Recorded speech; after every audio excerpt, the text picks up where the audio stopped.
written note in the mail? How many times do you get that? And if you do, does it stand out? What if someone actually took the time to write you a personal note and put a $5 Starbucks card in? Would they remember you? Absolutely. Yes, sir. So you've heard of send-out cards? Mm-hmm. Yes, I have. That's what you use. Absolutely. I'm just not promoting a specific product, but send-out products are very good. Send-out cards are very good. Point is to do something. Staying in touch with the people. Because see, here's one of the things that's going to happen to you if you guys do the monster. You're going to get leads. If you really do this, you're going to get leads. And you're going to get now leads. They're going to be people they're going to need, and they're going to want to do something right now. But then ask the people that for whatever reason they don't want to do something right now, but they still want to do something. I still go out and will meet with people that's been 2, some of them 3 years ago, and they'll still ask me to come out to talk to them about what they can do about this loan modification. Why do I still go out? For the same reason that you've been hearing all day. It's because sooner or later they have to do something.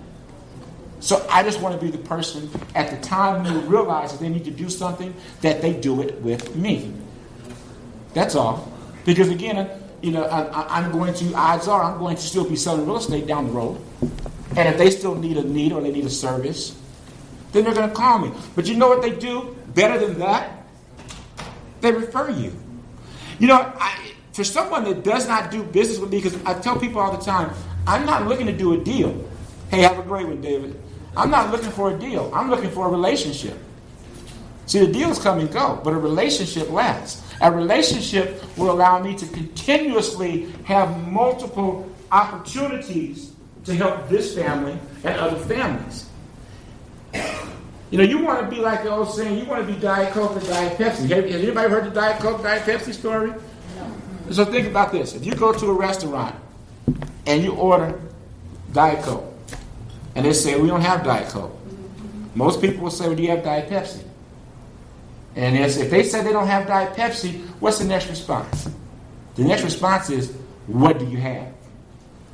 They don't keep going down the line. They don't say, you have Diet 7-Up, you got Diet Orange, you got Diet Root Beer. They don't do that. There's two things. So what am I telling you? What I'm telling you is, you want a mind share to be one of 2 people, because they're going to remember at the most 2 realtors.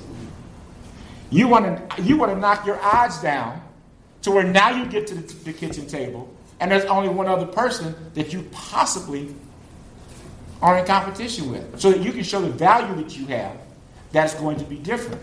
Now, you're already coming in the door differently because you're coming in with a different approach as being an advocate versus being someone that just wants to sell their home.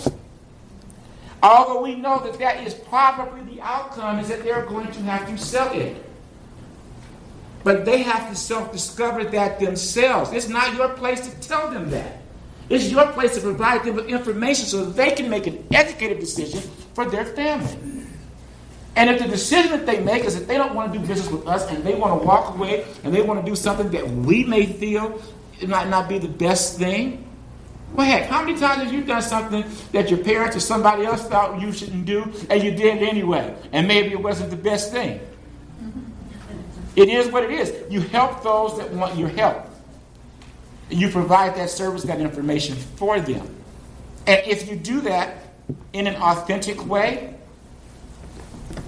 and not be attached to the outcome, you'll be surprised at how many times you'll be able to help those people that really need your help. And those are the ones that you're concerned about. See, I'm not going to be able to help everyone that's having a problem anyway. I'm not going to list every home. I'm not going to help every buyer. I just need to help as many as I need and I can help to help my family, or whatever your goals and your business plans are. Tell you something else that Lee and David didn't touch on, that you also have to remember particularly when you're dealing with people that are in distress, is you have to understand that you are the solution. You're not the problem.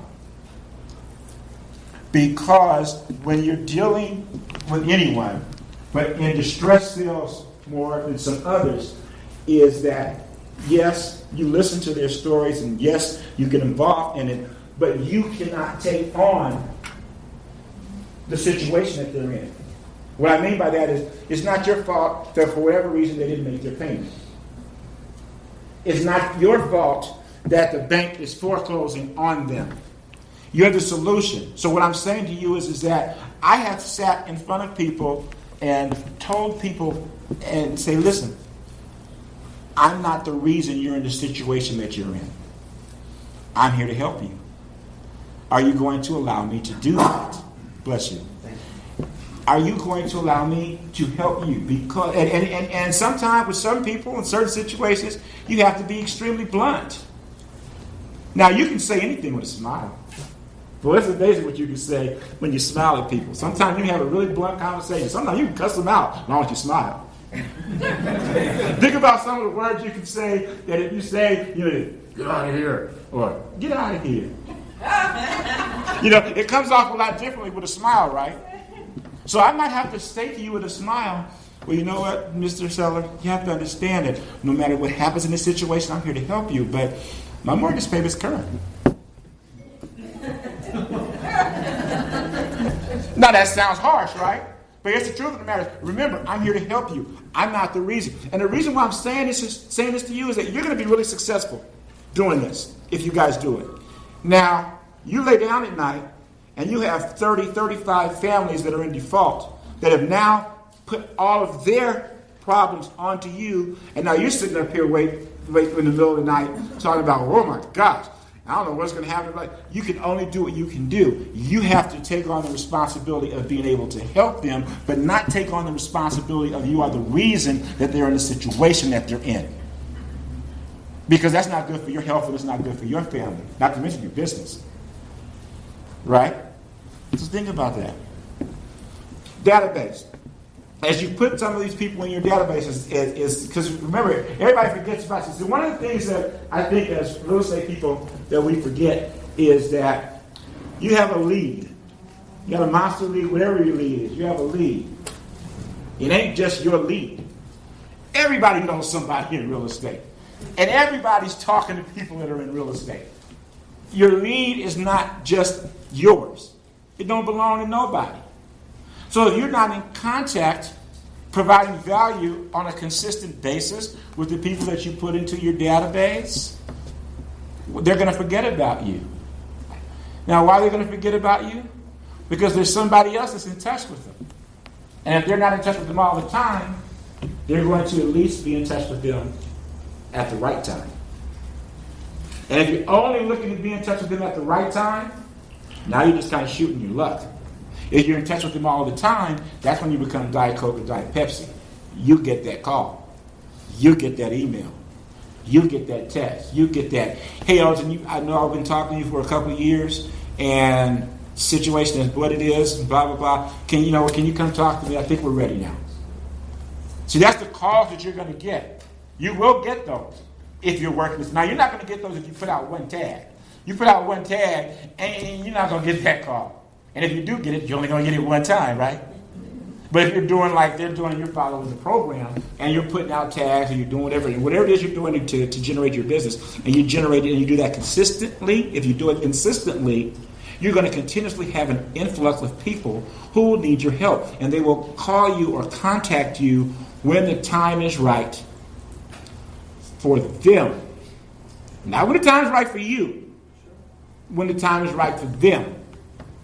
And if you do that enough times, and you put enough people in there, and that's buyers, sellers, that's people that you've tagged, that's anyone, you'll be able to consistently, successfully grow your business. Because unfortunately, as you know here, is that it's funny because I being here now and what the market is compared to what it was when I first met Lee. There's an awful lot of people that look at this market in our business as it's a great market and everything sells and everybody's doing wonderful and everybody's doing great. Then you'll go down the hallway and talk to another real estate person. God, I can't believe this market. The inventory is low. I can't get a deal. I can't get a listing. It's all part of your mindset. Because unfortunately, the one thing that the monster and just working distressed properties will bring is that there's always people that do need your help. They always need your service. And after you get them to the point to where they're willing and ready to do business with you, they're not as difficult as some of the other. Have you ever talked to? I'm sure some of you guys have. You have the seller that has they do have $200,000-$300,000 in equity, and they're ready to sell the property. They don't want to pay your commission. They want you to run. You tell them, listen, nobody runs ads in LA Times no more. No. I want a full spread because my cousin 16 years ago sold his house that way. Where's my drones? Where's my? They want all this. Oh no, we're not at 6%. Nobody's doing 6%. Whatever the situation is, that you have that person. When you have someone that just needs your help, half the time they don't ask you about a commission. They don't ask you what you're making. They don't ask you something. What they ask you is, can you help me solve my problem? Same thing with buyers. You got a buyer, and they have an 800 credit score, and they've got 30-40% in the bank, and they're getting ready to purchase a house, and the first thing they ask you is, well, how much of your commission are you going to give back to me? You got a first-time buyer that's doing a knocker program or FHA. They just want in. Can you help me get in? By the way, when somebody asks you about your commission, do you guys know what to say? Do you guys have those objections together? If you don't, you should get them. Because that's one thing I can tell you, in the last 31 years almost, everybody asked the same thing. 31 years ago, didn't nobody want to pay my commission. 31 years ago, they wanted me to kick them something back. All that stuff's to say. Remember, I was still selling, there wasn't FICO scores. Ooh, it's been a long time. Well, why am I still doing this? But seriously, those objections don't change. What you have to do is to put yourself in a position to understand when they don't change, is that you understand how to answer them and how to move forward with them. And one of the biggest things with that is don't be attached to the outcome. Don't be attached to the outcome. I'm not going to sit here and tell you I'd never work for less than 6%. I will tell you I never work for 6% for somebody I don't like. Yes, I will tell you that. I will never say to you, lie that I've never helped someone in a situation. That'd be a lie. But I liked them. Or it was needed. It came to me as an approach. And why can I do that or say that is because one thing I do firmly believe is this is what I do for a living, and there's value to what I do. I don't come to you on your job and tell you at the end of the day, I've been working for you for 30, 60, 90 days, and all of a sudden you tell me, I know you did a good job, but I need some money. I need some money back. I'm not going to pay you exactly what I was supposed to pay you. Why should that be my fate if I'm providing the service and doing what I'm supposed to do? I'm going to do something for you because I want to. I'm going to do something for you because it is something that I feel you deserve, and it's something that will help us grow our relationship. Now, I ain't going to see you no more anyway. You ain't going to refer nobody. You about to run on Yelp and tell everybody I ain't no good, and then you want some of my money too? Nah, go on Yelp. Tell them what all you want to tell them, but I'm going to get paid for my service that I provided. Right? So with that, I know that my talk was a little bit different than just exactly being specific on the monster. And yes, I do use the monster. I will tell you to whatever you do, as far as not just the monster, if you do other multiple things, don't spread yourself too thin. Do one or two things, maybe three at the most, really good. Master something once. Do it really good. Have different ways that you're able to bring in business, grow relationships, attract clients, and don't neglect them. Provide them the best service. Provide them the best service that you can. Because you provide them the best service that you can, that first time they come back and they tell people. They will write you really good reviews. They will tell people how good and what a great job it is. Because on those days when you have the 9 escrows that fall apart, isn't it nice to be able to call somebody that you did a good job for and they bring your spirits back up? Because of what you did for them, what you provided for their family, or their family legacy. I hope you guys enjoy what I have to say. I do have a couple of books that I didn't really come here to sell anything, but I will. I need gas. But seriously, I did write a couple of books. And they're mindset books. They're in the back, and they're on Amazon as well. Normally selling for $10 a piece. I'm selling them for $10 for both if you guys are interested. I only got about 10 or 12 of them back here. And if you guys aren't, that's okay too. Lee's a friend of mine, and I just wanted to